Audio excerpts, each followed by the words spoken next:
Hello, welcome back to SciTeach.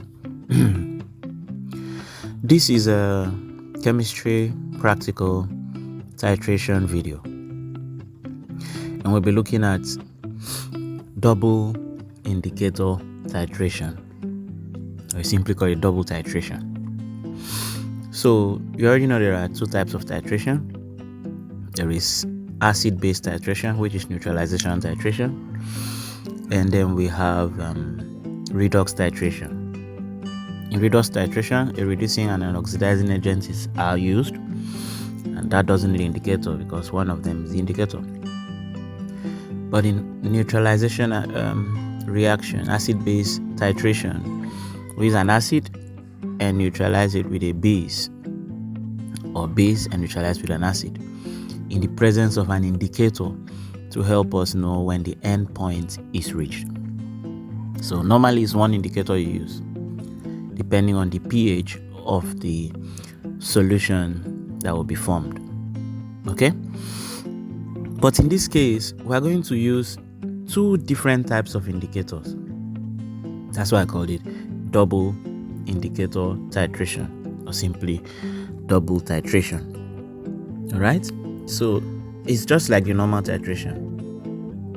It's still used to determine the concentration of an unknown acid or base. Okay? But this one involves two steps.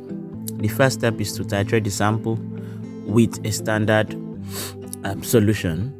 That's to determine the concentration of the standard solution. And the second step is to titrate the sample with another standard solution to determine the concentration of the unknown substance. Now that sounds like grammar. All I'm trying to say is that a double indicator titration consists of two titrations of the same analyte back to back. The first titration would be carried out with an indicator like phenolphthalein, and that will run till it's complete, and then you find your endpoint, and that will be your endpoint 1. And then that same solution that is your endpoint 1, or that I just finished titrating, you add a second indicator, this time methyl orange, and continue that titration to find the second endpoint. Okay? So I said we are going to use two different indicators to determine the endpoints of a reaction involving more than one stage or more than one type of acid or base. In our case, we are going to use more than one type of base. Okay, so the acid we'll use is trioxonitrate 5 acid, and then the base is going to be a mixture of two things. The base will be a mixture of sodium trioxocarbonate 4, sodium bicarbonate, and sodium trioxonitrate 5. So I'm saying trioxonitrate 5 acid is the acid, but the base side is a mixture of sodium trioxocarbonate 4 and sodium trioxonitrate 5. Now, trioxonitrate is a neutral salt. Okay? So it's not going to affect the reaction the acid is going to have with trioxocarbonate 4, sodium trioxocarbonate 4. Okay? What I'm saying is that HNO3, the acid, is going to react with Na2CO3 without NaNO3 interfering. So it's almost like a spectator in that reaction.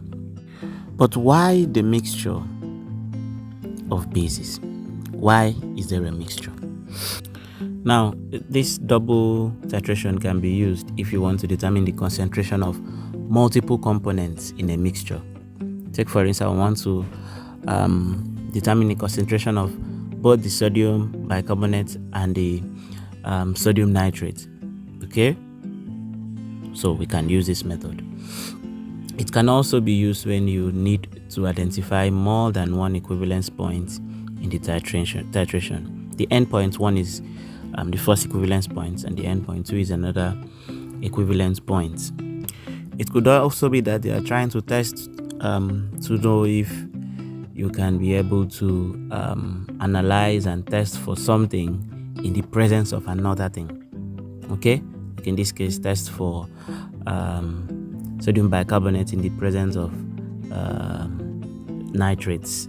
Okay, it could also be that your examiner is testing or simply teaching you double indicator titration.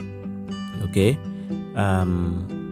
it could be any of these to the examiner, but for you, it is if you know how to attempt this question and pass it with full marks. All right, so I'm going to go into details and we carry out the practical, and you see how everything is done, so that when you want to do your own, it would be very easy. Okay, remember to subscribe to this channel, like and share the videos to your friends, your classmates, everyone who needs this knowledge, so that as you are flying, they are flying also. So I've said the titration is between triazonitrate 5 acid and a mixture of sodium triazocarbonate 4 and sodium triazonitrate 5. Okay, so that would be a solution containing more than one base. So what we are going to do first is we titrate the triazonitrate 5 acid against this mixture of sodium bicarbonate and sodium triazonitrate using phenolphthalein indicator. The color of phenolphthalein in a base is pink. So when we add drops of phenolphthalein in the base, the mixture of base now, we see a pink color. And then we titrate the acid in the burette, the triazonitrate 5 acid, with it. So as we keep adding the acid, it will decolorize that pink color, because the color of phenolphthalein in acid is colorless. So as we keep adding, the solution which was pink becomes colorless. At that point, the end point is reached for now. So that's the first end point. What happened at that point is that all the CO3 2- in that reaction has been converted to HCO3. So you record the volume that was used, the volume of acid, triazonitrate 5 acid used for that first endpoint to meet. That's the volume of triazonitrate 5, the volume of HNO3 that was required to convert all of these CO3 2- to HCO3-. Then in that same solution that has become colorless, we add drops of methyl orange and then continue the titration. As we are doing that, the additional triazonitrate 5 acid that we are now adding will convert that HCO3- ions to CO2, carbon dioxide, and H2O, water. So there will be a gas evolved.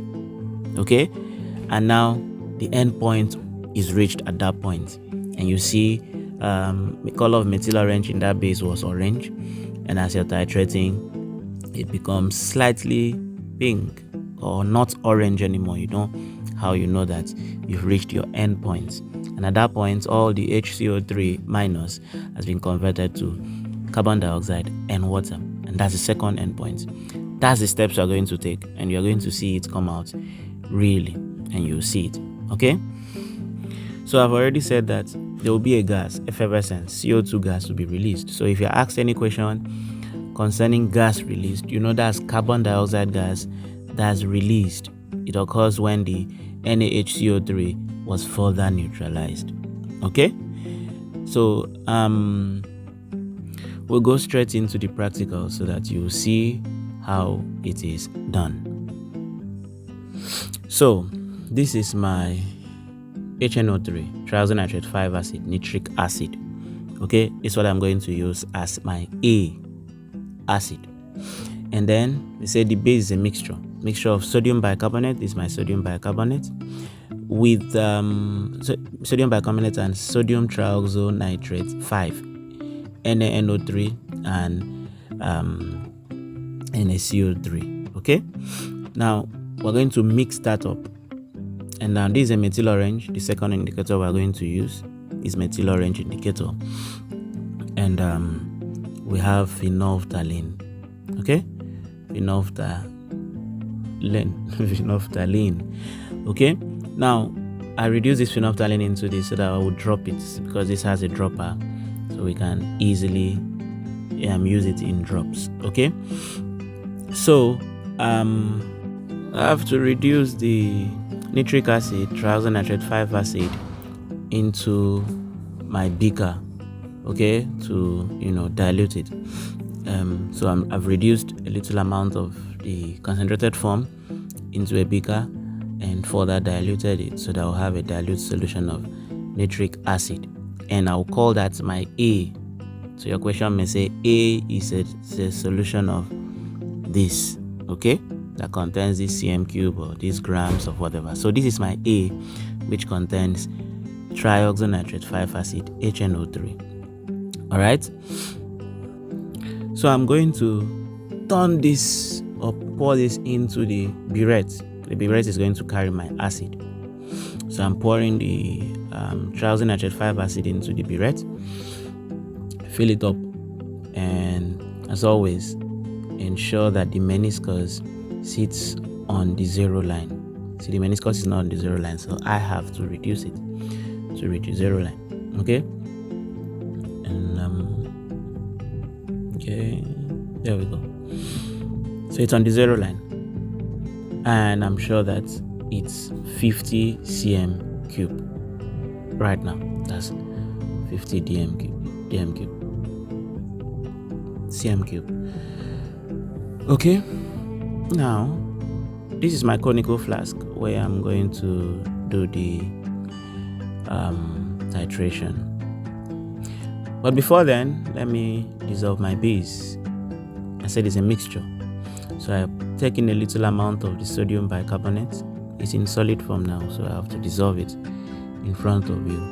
In case you are asked to do that, you still know how to do that. So I add a little amount of sodium bicarbonate. In your own case, you may be asked to measure. So you measure how many grams and add. And also I'm adding my sodium triazonitrate 5, which also is solid, adding just a little amount. I didn't measure mine. You may be asked to measure 5 grams or so. Maybe that's also 5 grams though.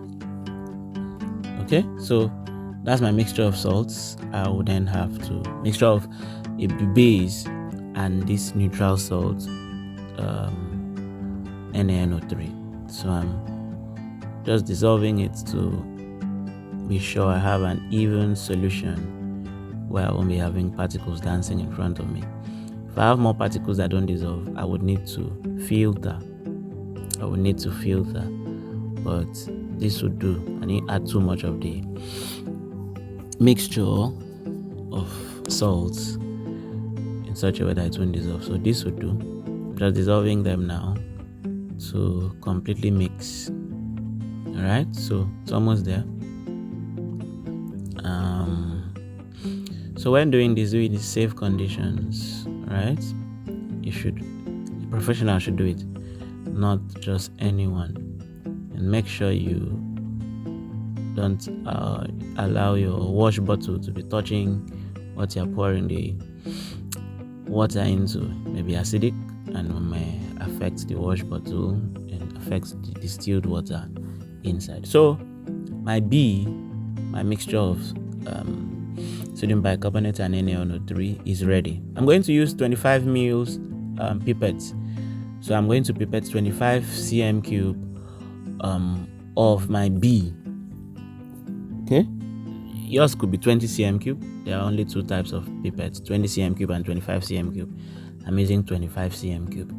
Okay, so make sure if you are doing this for the first time, make sure that 25 cm cube lies on that line. The meniscus is on that line. There's a line there that shows you that it is 25 cm cube. All right, that's where 25 cm cube stops.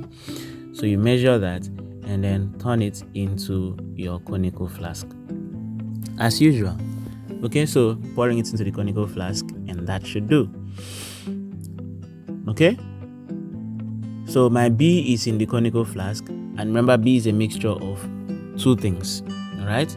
Now I'm going to add, first of all, phenolphthalein drops.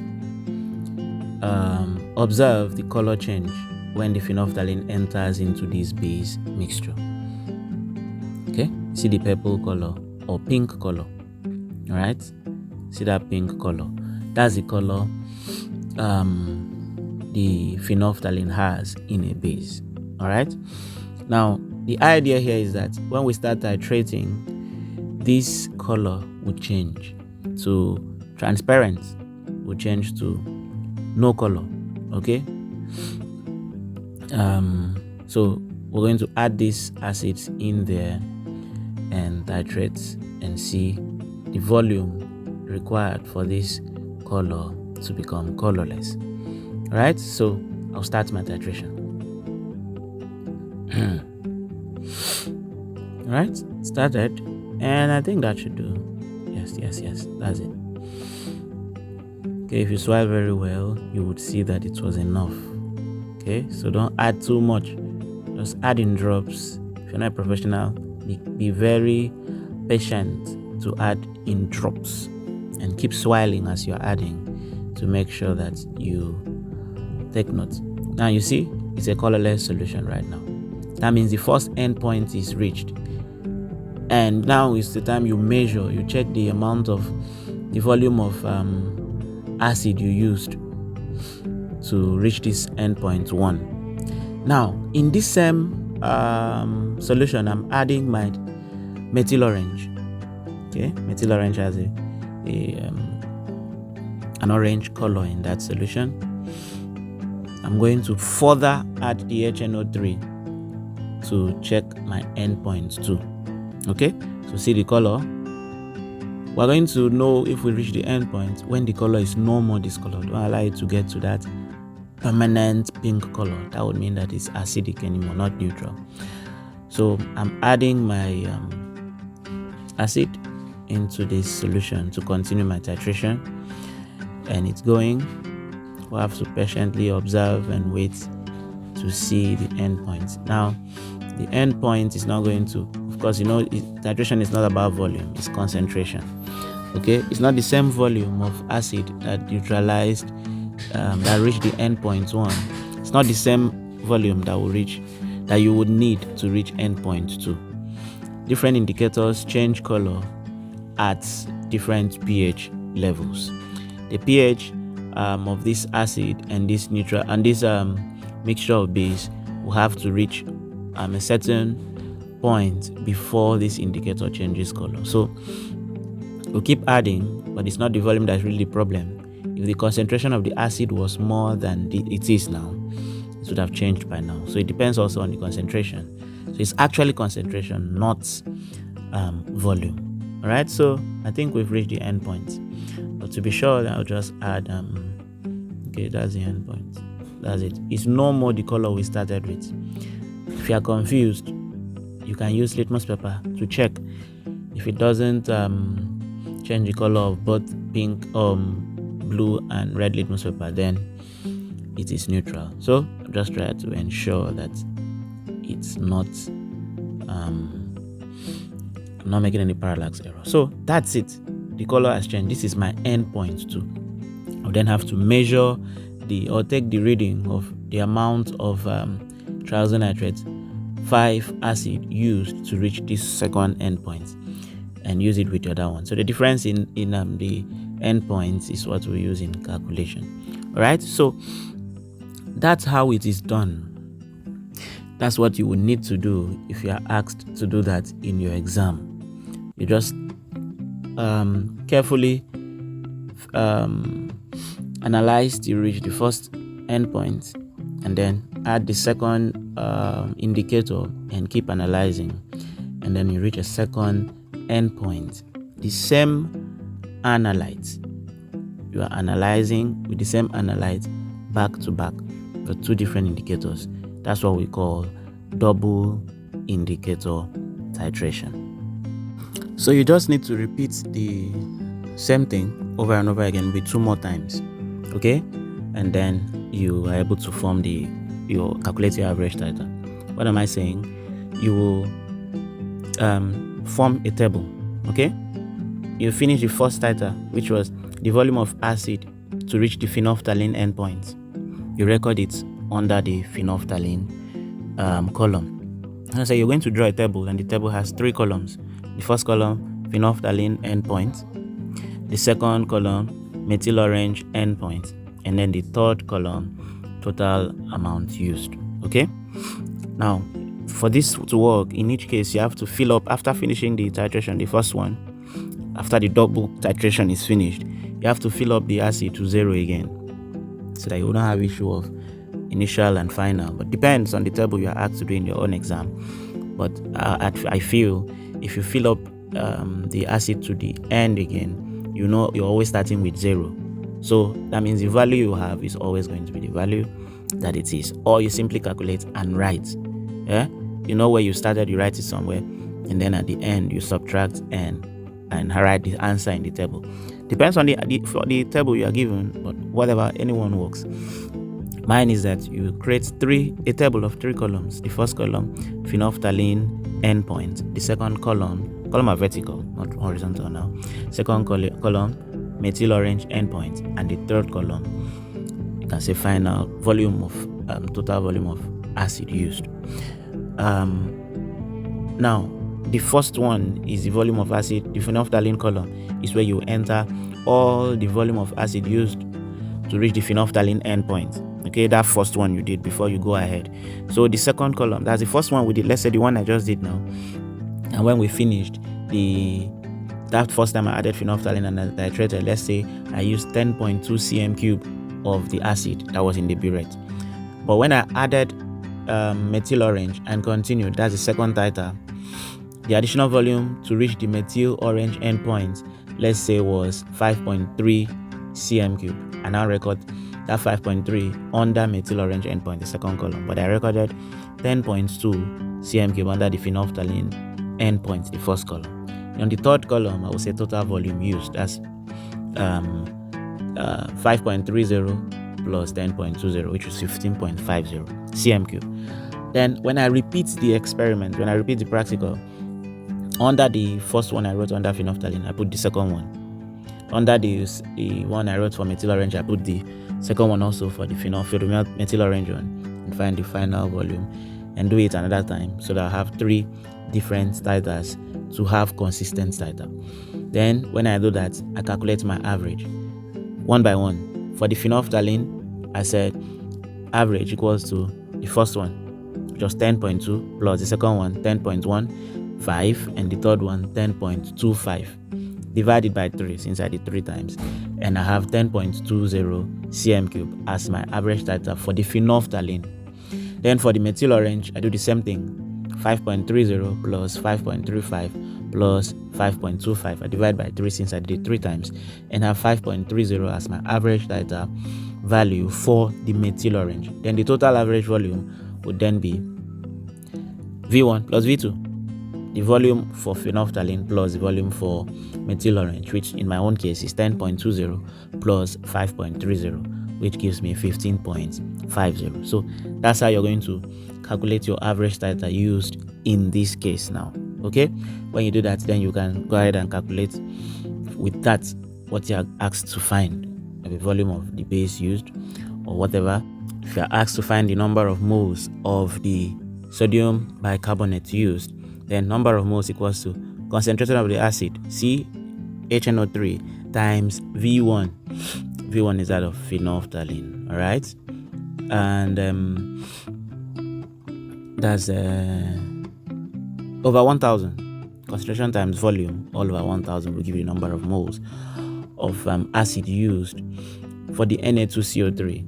The second titration was not for the Na2CO3 specifically. So that first titration that I used phenolphthalein was the one that neutralized the Na2CO3. Remember when I started, I said that the NaNO3, the nitrate salt there, is not going to react. It's a spectator. So what was added was another conversion that changed the CO3. The methyl orange titration just changed the CO3 ions them to carbon dioxide and water. So it was not what neutralized the base Na2CO3. What neutralized the base Na2CO3 was the first one, the phenolphthalein indicator titration. So that's why you're using that one, okay?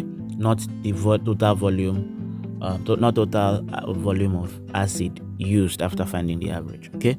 So concentration of the acid, concentration of HNO3 times volume of acid used in the first or in the phenolphthalein titration divided by 1000 is the number of moles of the Na2CO3 sodium bicarbonate base that was used in mixture with NaNO3. Okay, remember accuracy to avoid error. You have to remember, in fact, you have to write your values in at least 2 decimal places. You have 2. Maybe it's for the volume used was just 2 and you wrote 2 there. That's wrong. Write 2.00.